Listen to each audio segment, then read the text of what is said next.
Uma coisa é fato, o consumo de açúcar realmente saiu do controle. Os nossos hormônios também estão saindo do controle. E tudo isso se deve aos nossos hábitos. Os principais responsáveis por prejudicar o nosso equilíbrio hormonal são os açúcares e os carboidratos refinados. E eu vou provar isso para você a partir de agora.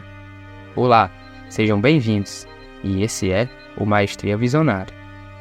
Se você se preocupa com a sua saúde e deseja se prevenir de doenças, saiba que o principal fator que você precisa se preocupar são os seus hormônios. Vamos entender um pouco melhor sobre eles. Primeiro, você tem os hormônios anabólicos, que são os hormônios sexuais, os hormônios de crescimento e o mais notável de todos, a insulina.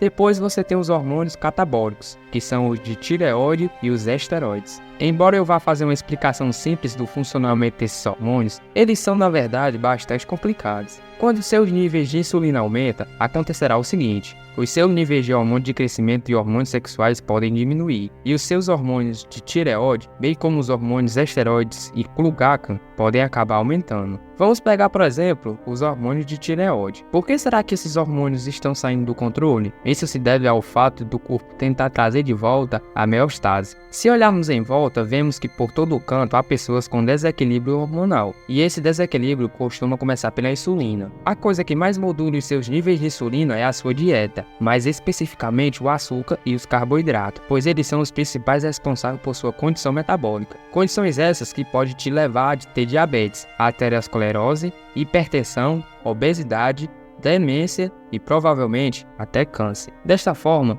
vemos que o açúcar e o carboidrato refinado são a raiz de uma infinidade de problemas. Ao analisá-los de perto, percebemos que eles são problemas recentes causados pelo homem moderno, pois a dieta do homem moderno se constitui basicamente de açúcar e carboidrato. Quando olhamos para as populações saudáveis em todo o mundo no passado, como por exemplo os Inuits, os Maasais na África ou os povos do Pacífico, todos esses povos eram saudáveis quando comiam alimentos etênicos. Alguns deles só consumiam carne e leite e mesmo assim eram saudáveis, ou seja, eles não tinham doenças cardiovasculares e nem eram obesos. Já outros povos só comiam carboidrato todos os dias e mesmo assim também eram perfeitamente saudáveis. Também tinham aqueles que só comiam peixe, e adivinha só, todos eram perfeitamente saudáveis. Ao analisar essas populações, é comum presumir que algo como uma dieta paleolítica deve ser adotada. No entanto, a busca por informações sobre qual a melhor abordagem pode ser confusa, já que há muitos danos conflitantes por aí. Mas, se observarmos mais a fundo a dieta desses povos, chegaremos a um ponto em comum, que é o fato de que o mais importante não é o que eles comem, mas sim o que eles não comem. Isso inclui principalmente os carboidratos refinados e o açúcar. Atualmente, as pessoas que possuem alterações hormonais apresentam uma série de condições preocupantes, incluindo níveis reduzidos de HDL, altos níveis de triglicerídeos, obesidade abdominal e hipertensão arterial, que é definida por valores iguais ou superiores a 130 por 85, e altos níveis de açúcar no sangue, o que caracteriza a síndrome metabólica.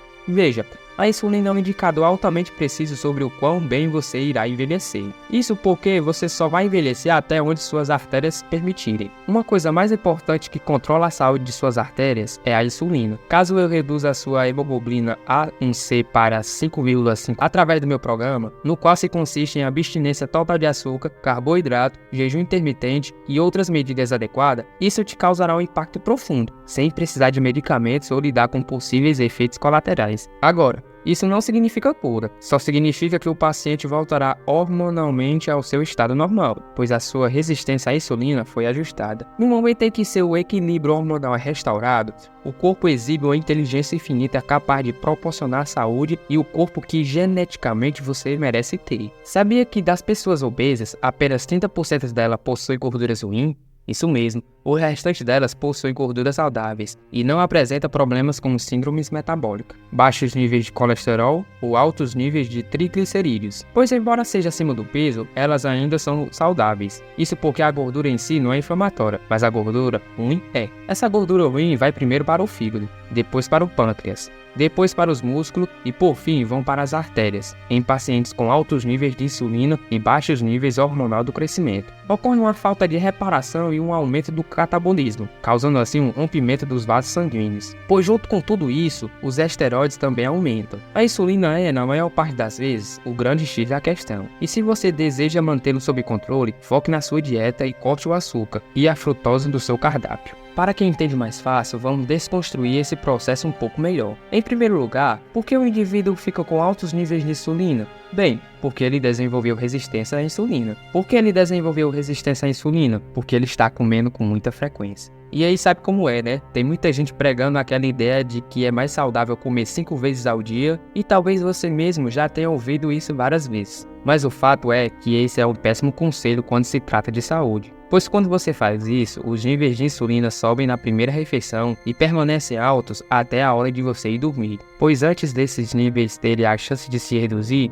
você bombardeia o seu sistema com mais comida. Portanto, pare de comer tantas vezes. De forma geral, todos nós deveríamos comer e jejuar, mas nós não fazemos mais isso. Nós pulamos a parte do jejum e só comemos e comemos o tempo todo, nos tornando assim seres humanos hormonalmente modificados. Agora vamos falar do açúcar. O açúcar é 50% glicose e 50% frutose. Com relação à glicose, o seu corpo sabe lidar bem com ela. E quando você consome uma fonte de glicose, como a batata, por exemplo, ela será metabolizada em vários lugares, incluindo no fígado, mas a maior parte será absorvida pelo corpo. A frutose, por outro lado, não pode ser utilizada por nenhuma célula do corpo, exceto pelo fígado, pois ele é o único órgão capaz de metabolizar. Então, seu corpo não consegue obter energia da frutose. Outra coisa, você sabia que o açúcar refinado se converte em gordura? Pois é, muitas pessoas não sabem que o refrigerante ou sorvetes que elas tomam se converte em gordura no corpo, mas a indústria alimentícia sabe. Inclusive, eles são responsáveis por milhões de morbidades e mortalidades desnecessárias. Olha só que intrigante, os europeus decidiram banir o xarope de milho com um alto teor de frutose por considerá-lo prejudicial à saúde.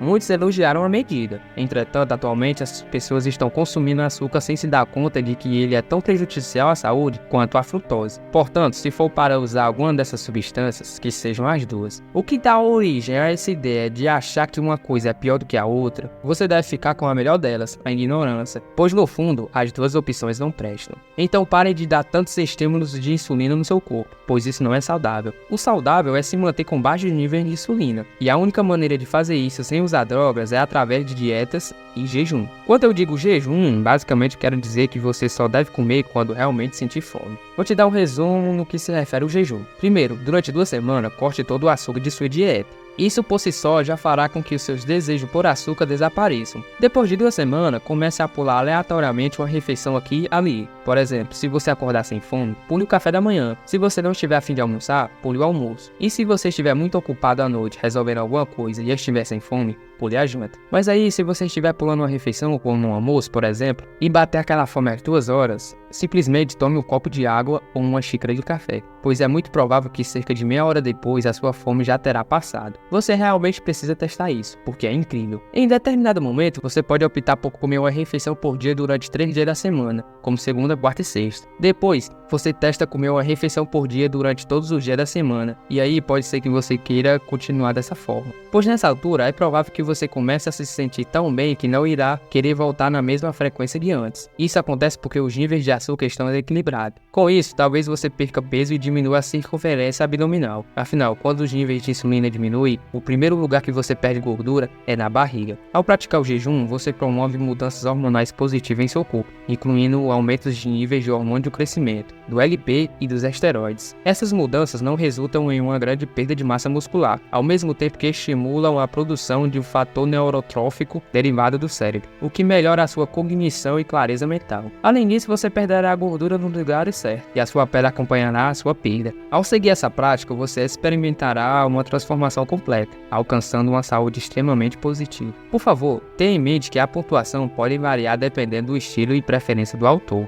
mas espero que esteja adequado. Se tiver alguma pergunta específica ou precisar de mais ajuda, sinta-se à vontade para perguntar.